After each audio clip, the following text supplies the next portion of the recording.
이 부동산이라는 건 정답이 없어요. 정답이 없고 많은 분들이 부동산 투자를 할 때 뭔가 정답을 찾으려고 하시거든요. 근데 정답이 어디 있겠어요. 기본적으로 변수가 너무 많아가지고 그리고 정책도 막 바뀌고 한마디로 이 시장의 룰이 막 바뀌는 판이고 그리고 시장에서 어떤 뭐 정책이라는 건 먼저 자금 동원력도 막 바뀌게 됩니다. 그래서 정답은 없다. 그래서 결론적으로 말하면은 정답을 찾고 싶은 마음은 알지만 정답이 없는데 정답을 찾고 있으시기 때문에 이거는 아무리 해도 끝나지 않는 고민인 거고 그러면 이 안에서 뭐가 필요합니까? 결국에 어떤 조언을 고려한 결단. 이건 정답을 찾는 게 아니고 조언들을 잘 받아가지고 결단을 하는 겁니다. 그래서 이 결단이라는 거는 리스크를 테이킹하는 것이고 이 리스크라는 게 내가 잘 계산을 했어. 그래도 확률이 7, 80%가 될 확률이 별로 없어요. 한 6, 70% 정도 됩니다. 성공 확률 6, 70%, 실패 확률 3, 40% 정도 되는 거야. 그러니까 내가 정말 잘했는데 실패할 수도 있어. 그리고 나는 그냥 뭐 대충 그냥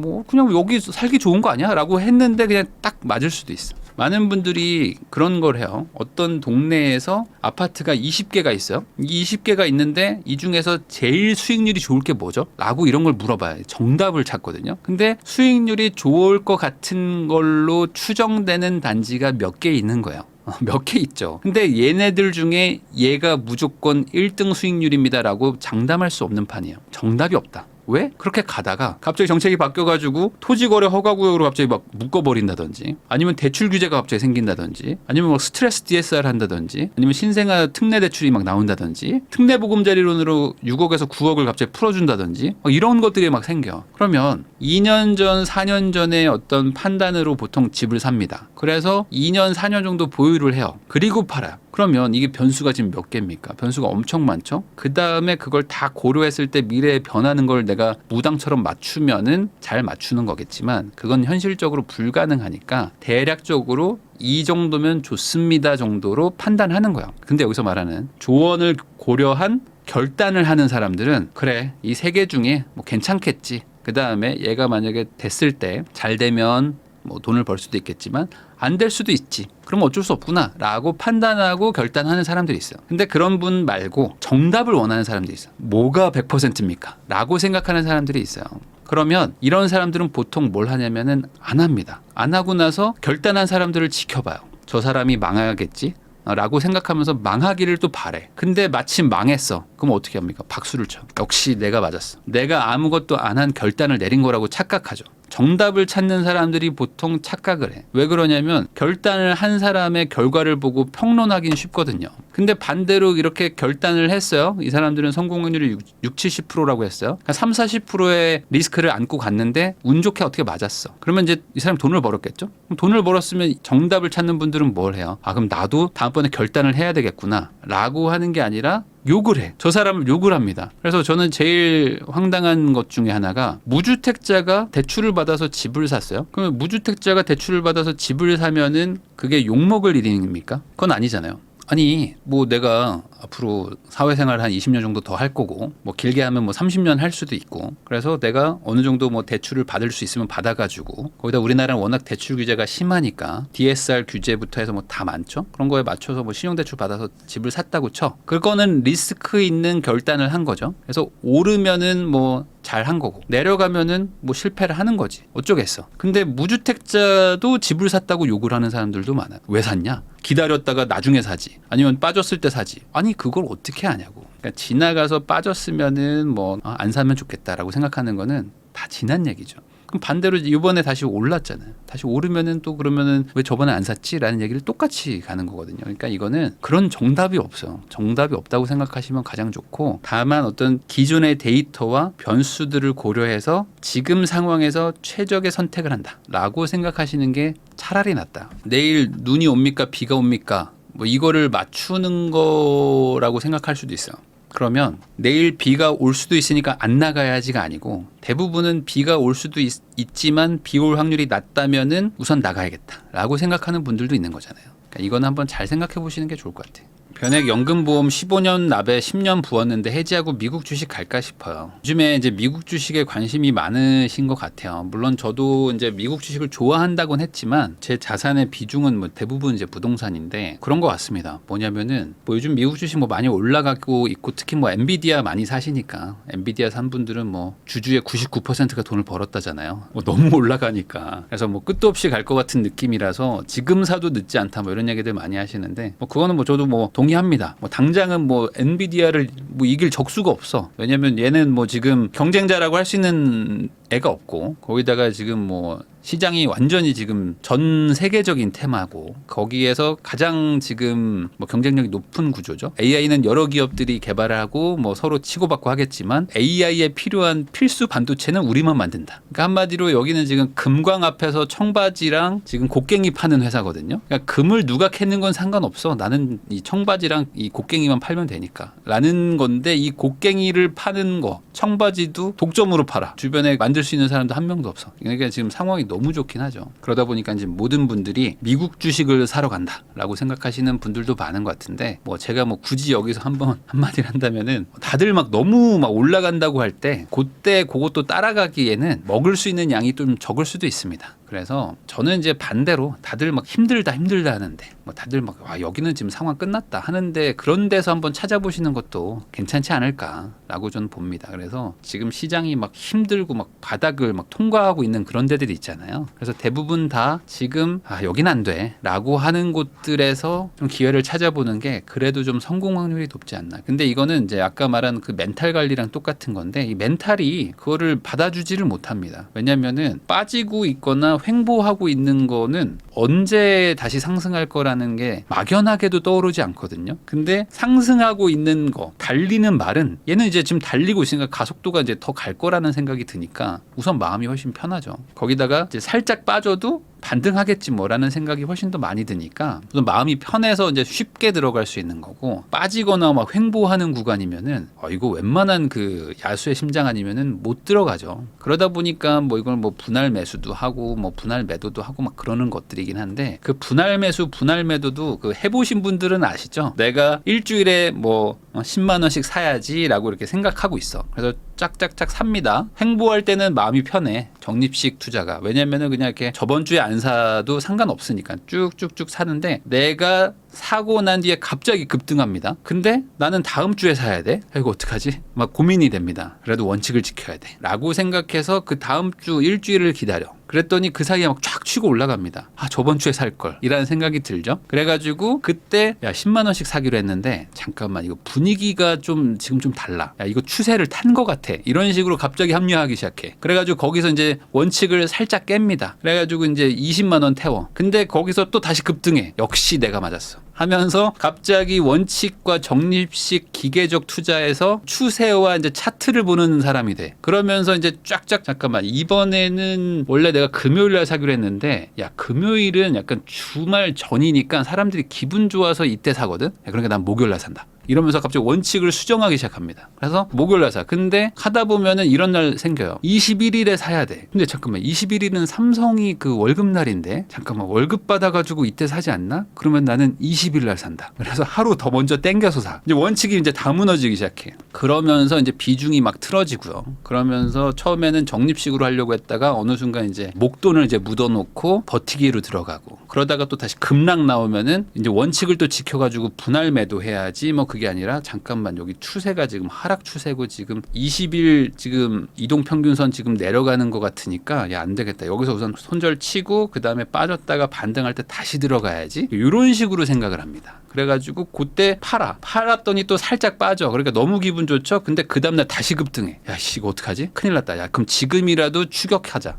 내가 잘못했구나. 내가 여기서 왜 손절 쳤지? 하면서 다시 그냥 몰빵 치고 다시 빠져. 이런 일들을 이제 계속 겪습니다. 제가 이걸 안 해본 게 아닙니다. 제가 21살 때부터 주식 투자하면서 뭐 상한가 따라잡기, 하한가 따라잡기, 뭐 스윙, 뭐 단타, 뭐 이런 거 막 책 보면서 막 엄청나게 막 이런 걸 했었거든요. 물론 판돈은 작았지. 투자금 자체는 뭐 100만 원 뭐 이 정도로 시작했지만 그 돈도 저한테는 엄청 컸기 때문에 이걸 어떻게 불려야 되지 하면서 막 이거저거 막 했었던 때가 있었습니다. 그래서 이 초보자분들이 이제 적립식 투자를 한다고 생각하시고 이제 사는데 이거 쉽지 않다. 적립식으로 10년간 꾸준히 지수 투자할 수 있다? 그러면 저는 그분은 멘탈이 진짜 대단하다고 생각합니다. 그거를 했다는 것 자체가 처음 한 10달에서 20달 정도는 할 수 있을 것 같아요. 한 2년 정도는. 왜냐면은 돈 모이는 돈이 그렇게 크지 않죠. 그리고 여기서 빠져봐야 내가 버는 돈이 있는데, 예를 들어 내가 1,000만 원 정도 넣었어요, 적립식으로. 근데 얘가 한 5% 빠져서 50만 원 날라갔어. 그러면 뭐 이 정도는 뭐 내가 조금 아껴 쓰고 하면 복구되지 라면서 멘탈이 좀 버텨주거든요. 근데 얘가 이제 투자금이 막 1억, 2억, 3억씩 되게 되면은 이제 날라가면 내 월급이 날라가. 한 번 빠지면 월급이 날라가는 수준이 이제 넘어가기 시작합니다. 그러면은 얘를 계속 적립식으로 가긴 가는데 이게 쉽지가 않은 거예요. 왜냐면 이거 하루에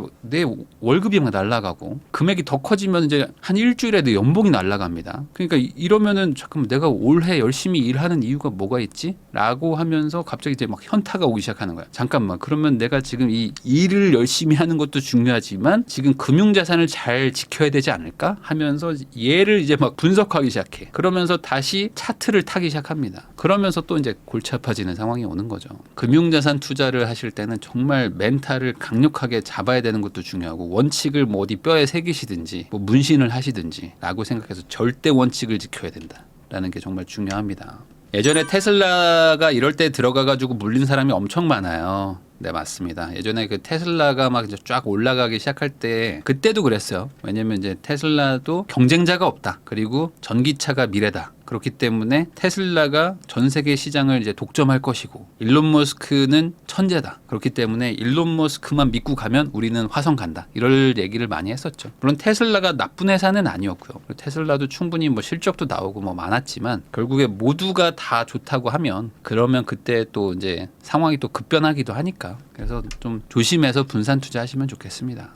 사람들이 쳐다보지도 않는 초기 재개발 알아보고 있는데 어떻게 생각하는지 궁금합니다. 초기 재개발은 뭐 안 하는 게 맞지 않나라고 생각합니다. 기본적으로 이제 재개발 자체가 초기도 아니고 후기도 힘든 상황에서 지금 초기 재개발이라는 거는 말 그대로 그냥 약간 그 벤처 투자 같은 거죠. 뭐냐면은 이제 이 회사가 이제 스타트업이라고 누가 이제 한다고 온 거예요. 근데 이제 직원이 2명이야. 2명은 이제 친구죠. 대학교 이제 동창인데 둘이서 이제 스타트업 한다고 뭘 하나 이제 사업 계획서를 들고 왔어요. 그래가지고 저희가 이런 거를 만들겠습니다. 저희 한번 투자해 주시면 안 될까요? 라는 게 초기 재개발 같은 거죠. 뭐 모아타운 뭐 이런 것들. 그러면은 이게 잘 될 수도 있잖아요. 당연히 이제 스타트업이야. 근데 이 스타트업 대표가 봤더니 뭐 당근마켓이야. 아니면 뭐 야놀자야. 아니면은 뭐 요즘에 뭐 유니콘 기업들 있잖아요. 이런 것들인데 내가 마침 이런 기회를 만났을 수도 있잖아요. 그러면은 여기다가 1,000만 원 넣었더니 갑자기 이게 20억이 돼 있네. 이러면 이제 대박 나는 거죠. 근데 이제 대부분은 이제 그런 것들 중에서 이제 1,000만 원이 그냥 날아가는 경우들도 많죠. 그래서 이제 초기 재개발이라는 거는 어찌 보면 이제 지나고 나서 잘 된 경우를 봤을 때, 야, 2억 넣었더니 5년 만에 5억 벌었어. 뭐 이런 것들도 있지만, 2억 넣었는데 뭐 5년 동안 뭐 오히려 손해봤다. 이런 것들도 많기 때문에 저는 지금 굳이 그런 베팅을 할 필요가 있을까라는 생각이 좀 듭니다. 네. 근데 이게 처음에 갭 투자라는 거를 잘 모르시는 분들은 이런 말들도 해요. 뭐냐면은 다주택자 특히 이제 빌라 전세 사기에서 이런 얘기들이 많이 나오는데 아니 뭐 50채를 빌라를 샀다는 거예요. 그래가지고 전세금만 30억이라는 거야. 그래가지고 어떤 분들 댓글 보면은 야 50채를 사가지고 전세금을 30억을 받아서 그거를 들고 도망갔어? 뭐 이런 얘기를 하시는 분들이 많아요. 근데 그런 게 아닙니다. 웬만해서는요 50채를 살 때 전세금을 30억을 받은 게 아니에요. 그걸 받을 수 있다는 거면은 내 돈 50억 가지고 빌라를 샀겠죠. 그러니까 50억 자산가가 50억어치 빌라를 산 다음에 30억을 전세금을 들고 도망갔다? 이게 아닙니다. 대부분은 그냥 내 돈이 거의 없이 그 30억의 전세를 끼고 빌라를 50개를 산 다음에 이게 오르기를 뭐 기대하는 어떤 투자를 하는 게 이제 조금 있고 나머지는 대부분 이제 노숙자나 명의를 이제 터트리는 이제 폭탄 터트리는 분이 그래 내가 이거 명의 다 받고 내가 깜빵 갈게 뭐 이런 식으로 이제 작정하고 이제 명의를 막 모읍니다 한 명한테. 그래가지고 나 전세금 돌려줄 거 없으니까 알아서 하십시오 하고 뭐 저 파산합니다 이러는 일들이 이제 일어나는데 그거를 약간 전세금이 뭐 30억 이걸 막 들고 도망갔다 이런 얘기를 하시는 분들이 있어서 그건 좀 오해가 있고 그러면은 이 빌라 전세 사기에서 큰 돈 버는 그러니까 아까 말한 노숙자로 명의를 바꾸는 거 말고 큰 돈 버는 사람들은 누굽니까? 라고 얘기를 하면은 이런 이런 분들이 있어요. 이제 빌라를 분양하는 사람들이 있습니다. 빌라 분양하는 사람들이 이 빌라를 이제 2억에 분양을 해야지라고 생각을 했어요. 근데 내가 짓는 동안 막 시세가 막 올라가. 우리 그때 지난 정권처럼 막 아파트가 막 뛰기 시작하니까 아파트 전세도 막 뛰죠. 그러니까 아파트 전세도 뛰고 아파트 매매가도 뛰니까 연달아서 어떻게 해요? 빌라도 막 뛰죠. 옆에 있는 아파트 전세가 막 폭등하기 시작하면은 그 바로 옆에 인프라는 공유하는 빌라들도 전세가 오를 수밖에 없어요. 왜냐하면 이 동네에서 밀려 나오는 사람들이 떠나지 않으면 이 빌라나 오피스텔을 선택하거든요. 그러니까 이렇게 급등장이 나타나게 되면은 빌라 분양하는 사람들이 있습니다. 빌라를 막 지어서 분양하는 사람들 입장에서는 나는 원가가 1억 8천이에요. 근데 예를 들어 2억 정도의 분양을 하면은 뭐 나쁘지 않겠어라고 생각하는데, 근데 여기서 2억 5천에 분양을 할 수 있다면 얼마나 좋습니까? 그래가지고 이 전세가 막 뛰는 그 분위기 때 전세를 2억 5천에 맞춰버리죠. 그 다음에 전세 2억 5천을 맞추고 그럼 나는 전세금 2억 5천을 받게 되는 거잖아요. 그러니까 나는 이미 2억 5천에 판 거나 마찬가지죠. 근데 나중에 돌려주는 게 문제니까 이걸 안 돌려주는 방법이 뭐가 있지? 그러면은 신용불량자나 노숙자한테 명의를 다 넘겨버리자 라고 해가지고 그때 뭐 200만 원 300만 원 받고 아니면 뭐 500만 원 받고 이렇게 명의를 받아주는 사람이 있어요. 명의를 막 받아줘가지고 그 한 사람이 막 200채 300채 500채를 막 가지고 있는 사람들이 있어요. 이런 사람들은 실제로 까보면 아무것도 없는 사람들이 많죠. 그래서 아까 말한 대로 분양업자들이 돈을 엄청 법니다. 그래서 요 분들이 이제 그 돈을 들고 이제 도망갈 수는 있겠지. 이런 건데 이거를 이제 잘못 오해하시는 분들이 있어가지고 뭐 굳이 정정을 한다면 그렇습니다. 안녕하세요 부인남님. 결혼을 앞두고 있는 31살 남자입니다. 실수령액이 1,000만 원 정도 부부 합산되고요. 15억 정도 돈을 어떻게든 모았습니다. 뭐 부모님이 지원해 주시는 게 있어가지고요. 금호동 준신축 아파트 33평이나 잠실 엘리트 33평을 갭투하는 게 어떨까요? 라고 생각하셨는데 다른 분들이 적어주셨지만은 토지거래 허가구역이라는 거를 이제 공부를 좀 하셔야 되고요. 이게 뭐 지금 없어진다 만다 얘기가 있지만 잠실은 이제 실거주자만 가능한 상황입니다. 그래서 이제 갭 투자가 안 돼서 반대로 토지거래 허가구역이 지금 가격이 좀 눌려 있다라고 말하는 그 이유이기도 합니다. 갭 투자가 안 되니까 예를 들어 33평짜리 뭐 24억에 산다고 치면은 대출이 이제 실수령액이 뭐 1,000만 원이라고 쳤을 때 대출이 뭐 한 6억 정도 나올까요? 뭐 6억 정도 나오겠죠? 그럼 6억 대출 받고 한 19억 정도, 19억 정도가 이제 현금이 있어야지만 뭐 그걸 들어갈 수가 있기 때문에 19억 정도를 돈을 넣고 여기서 실거주를 해야 되는 무주택자가 몇 명이나 있나라고 생각해 보면은 많지 않죠.